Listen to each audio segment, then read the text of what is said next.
Israel has dramatically weakened Hamas and Hezbollah and the proxy groups. They have taken out their top leaders, so they are in a very different position now. Iran is very weakened as President Trump puts together this forceful list about how he will deal with them. That is Raisi on the left that you see there, the former president who was killed in a helicopter crash on top of everything else.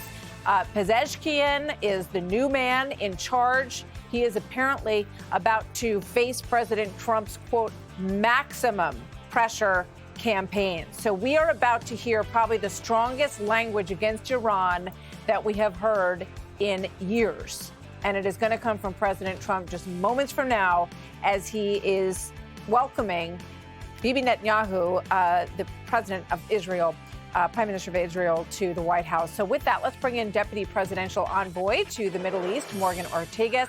Morgan, great to have you with us this afternoon. I just sort of rattled off some of what the president is talking about in the Oval Office, and we're going to cut to that tape as soon as we get it, Morgan. But give us the highlights. What is your sense of what he is about to explain to the American people about how we're going to treat Iran? Well, what we're doing is correcting the past 4 years of failed policy towards the Middle East. And we've seen this playbook before. President Trump had to do this in his first term, and unfortunately, he's having to do it again in his second term. We are treating our enemies and allies differently than they did in the Biden administration. So as it relates to Israel, of course, the Prime Minister of Israel will be the first head of state here with President Trump. MBS, the Crown Prince of Saudi Arabia, the first phone call that President Trump made. I think that was very important, very strategic signal that President Trump is sending to the world that we are changing the way that we deal with the Middle East. He campaigned on bringing peace and prosperity to a troubled region. A key element of that is what President Trump is doing right now in the Oval Office, and that is reinstituting the maximum economic pressure campaign against the Islamic Republic of Iran. They are behind the chaos and tumult that you see in the Middle East, whether it's Hamas in Gaza, the Houthis in Yemen, Hezbollah and Lebanon. First of all, we have to thank our ally Israel for largely diminishing Iran and their proxies' capabilities to wreak havoc in the Middle East. So thank you to Israel for that. And because of what Israel has been able to do militarily, Iran is at its weakest in decades, probably since the Iran-Iraq war. And so what we are signaling today is that we always extend the hand of diplomacy. However, by going back into this maximum economic pressure campaign, we are warning Iran that they can no longer obtain a nuclear weapon and that they can't fund and train and equip these proxies in the region. We're going to stand by our allies and friends, and we're going to protect American national security. Yeah. Morgan, I want to play this from, this is a throwback soundbite from John Kirby when the deal was made to do a hostage trade, 5 for 5, United States, Iran, but then we threw $6 billion of unfrozen funds into the deal. And I was pressing him on that. I just want to remind people what this conversation sounded like not that long ago with regard to how we deal with Iran. Watch.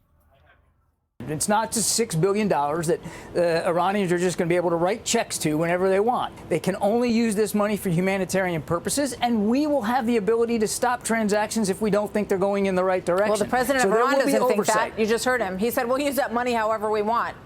Yeah, he's wrong. And this money is not a blank check. It's not going to go to the mullahs. It's not going to go to the regime. It's going to go to the Iranian people. Morgan, when you hear that and you hear President Trump and how he is facing Iran and saying they will never have a nuclear weapon, give us a sense of just how different things are now. That money should have never been made in that deal in the first place. President Trump was able to get hostages, American hostages, out of Iran and around the world.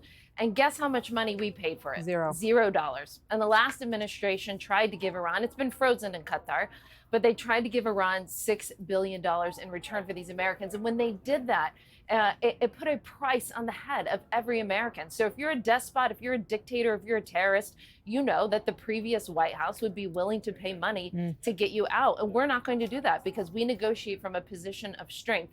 We extend the hand of diplomacy, but with President Trump, we have the credible threat of force behind us, which is what makes my boss, Steve Witkoff, Secretary Rubio, Defense Secretary Pete Hegseth. This is what makes us all so effective, as people know that Trump is serious. They know he means business, whether it's through tariffs or whether it's through declaring that Iran is not going to get a nuclear weapon on his watch. He's been definitive about that since he was inaugurated in January of 2017, and I'm incredibly pleased and honored to know that he's going to continue that in his second term.